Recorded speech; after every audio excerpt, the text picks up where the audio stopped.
Let's write cinema story. आने वाली फिल्मों को लेकर मेरे दिमाग में एक सवाल आ रहा है। रामायणा, SSME 29 यानी कि वाराणसी, कल की, एक्ली की भी एक फिल्म आने वाली है। इन सब फिल्मों से क्या साउथ ने माइथोलॉजी को समझ लिया है?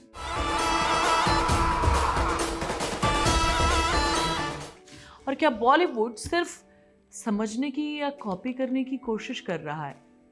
हर बार खुद को धोखा दे रहा है। क्योंकि तुम खुद एक अस्त्र हो, अग्नि अस्त्र।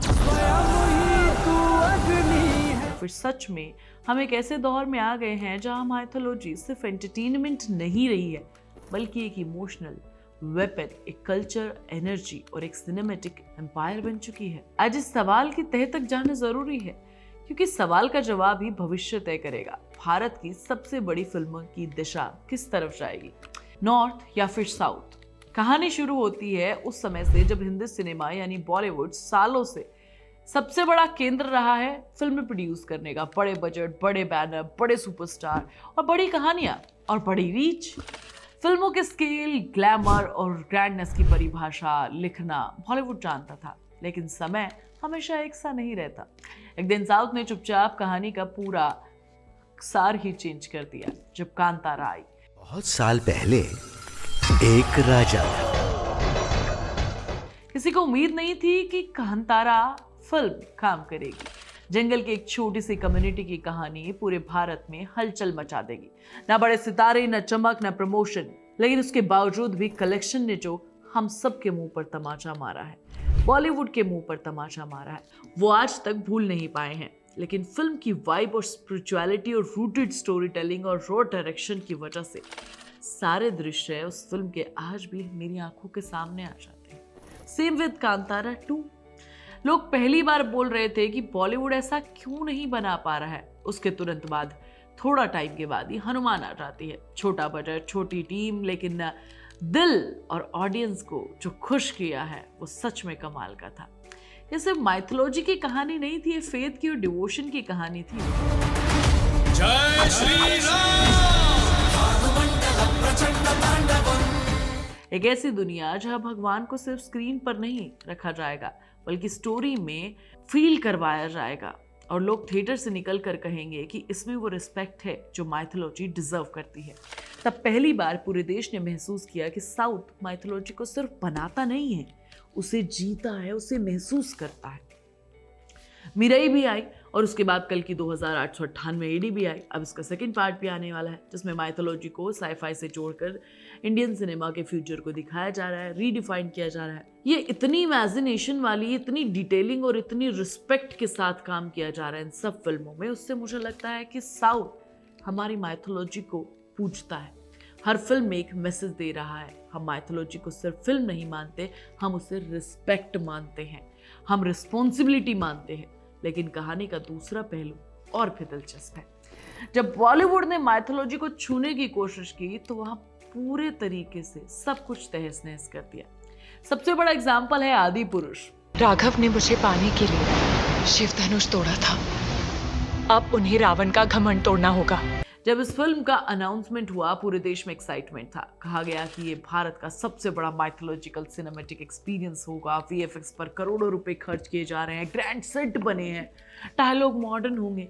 लेकिन जब फिल्म आई तो सब कुछ धरा का धरा रह गया। माइथोलॉजी तो कहीं से नहीं थी। बोला गया कि मॉडर्न ऑडियंस को दिखाया जाने के लिए जो भी बनाया है सच में बहुत डिसरिस्पेक्टिंग था।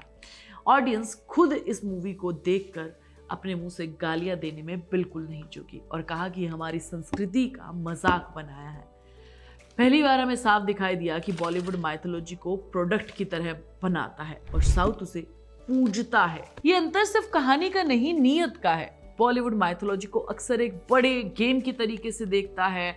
High budget, massive VFX, big stars और उम्मीद, इन्वेस्टमेंट, सब वापस आ जाएगा, बहुत पैसे कमा लेंगे। लेकिन साउथ माइथोलॉजी को इन्वेस्टमेंट नहीं मानता है, उसे ट्रेडिशन मानता है, कल्चर मानता है और सबसे बढ़कर ऑडियंस की भावना को समझता है। इसलिए हर फ्रेम में हमें सिंसियरिटी दिखती है, डिवोशन महसूस होता है, हर डायलॉग में सम्मान झलकता है। ये बॉलीवुड माइथोलॉजी को फिर से इन्वेंट करने की कोशिश करता है। धीरे धीरे उसके हाथ में वो धागा फिसलता जा रहा है। अब रामायण आने वाली है, और उस पर भी बहुत सारे लोगों को शक है। और सबसे बड़ी बात यह है कि साउथ की कहानियों में लोकगीतों और परंपराओं और आधुनिक दंत कथाओं से जो होकर निकलती है वो माइथोलॉजी को सिर्फ किताबों में नहीं रहने देती है, सिर्फ घरों के त्योहारों में नहीं रहने देती है, वो कहानियों को सांस लेने देते हैं। बॉलीवुड कहानियों को सांस नहीं लेने देता है, उसे भर देता है अपने इन्वेस्टमेंट से, उसकी आत्मा को खो देता है। जैसे आदि पुरुष में मॉडर्न डायलॉग्स देने की कोशिश की गई लेकिन उसकी सिंप्लिसिटी खो गई। जैसे कैरेक्टर को फ्लैशी बनाकर दिखाया जाता है लेकिन उनकी जो डेप्थ होती है वो कहीं खो जाती है इमोशन की। सब विजुअली अच्छा दिखाने की कोशिश में हमारी माइथोलॉजी के साथ बॉलीवुड बार बार खिलवाड़ करता है। क्या बॉलीवुड माइथोलॉजी को समझ भी सकता है? साउथ के फिल्म्स में जो ऑडियंस की आस्था दिखती है, जो डायरेक्टर्स की आस्था दिखती है, वो सच में कमाल की है, इसलिए ऑडियंस उन्हें हाथों हाथ देखने चली जाती है। बॉलीवुड माइथोलॉजी को सोशल मीम्स और स्टाइलिश पैकेजिंग में फैंसी मार्केटिंग करके दिखाना चाहता है, इसीलिए ऑडियंस उसे रिजेक्ट कर देती है और अंतर माइथोलॉजी को 2 पार्ट्स में बांट देता है, एक जिसमें फेथ है और एक जिसमें सब कुछ रियलिटी से बिल्कुल हटके है।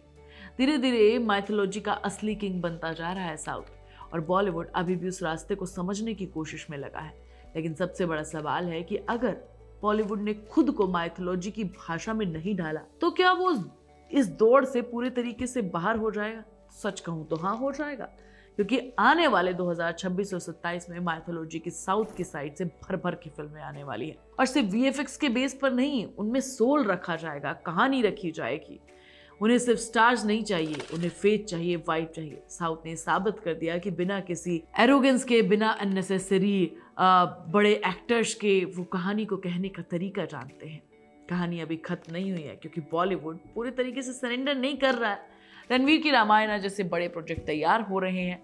ये कोई जानना चाहता है कि भाई माइथोलॉजी को अगर समझ पाए तो ठीक है, नहीं तो ऑडियंस ये 1000 करोड़ के इस प्रोजेक्ट को भी आदि पुरुष के जैसी सबसे बड़ी गलती के तरीके से देखा जाएगा। साउथ माइथोलॉजी की कमान पकड़ चुका है और बॉलीवुड अभी भी उस खेम में फंसा हुआ है। बॉलीवुड ने अभी भी रॉ इमोशन और कल्चर मैजिक को महसूस नहीं किया है, तो ऑडियंस को कैसे करवाएगी? तो सवाल लौट कर वही आता है, क्या बॉलीवुड माइथोलॉजी को समझ सकता है? कमेंट करके जरूर बता देना। अगर समझ जाएगा तो रामायण में दिख जाएगा, वरना भूल जाओ कि बॉलीवुड कभी माइथोलॉजिकल फिल्म अच्छी बना सकता है। मैं तुम्हें नेक्स्ट वीडियो में मिलूंगी, तब तक तुम चैनल को सब्सक्राइब कर लेना, वीडियो को लाइक और शेयर कर लेना और प्लीज बेल आइकन दबाना बिल्कुल मत भूलिए।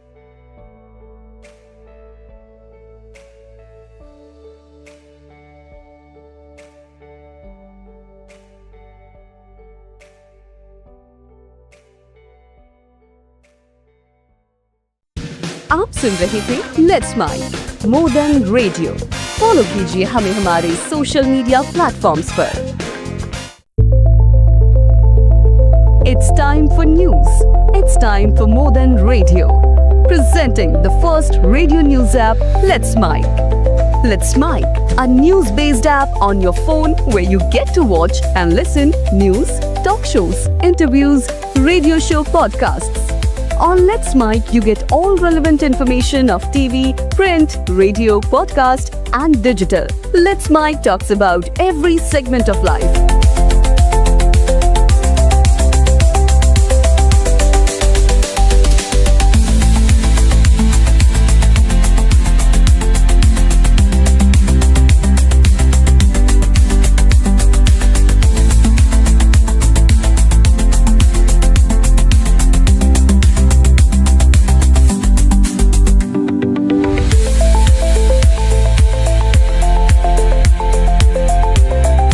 Download the app now from Play Store. Available both on Android and iOS mobile phones.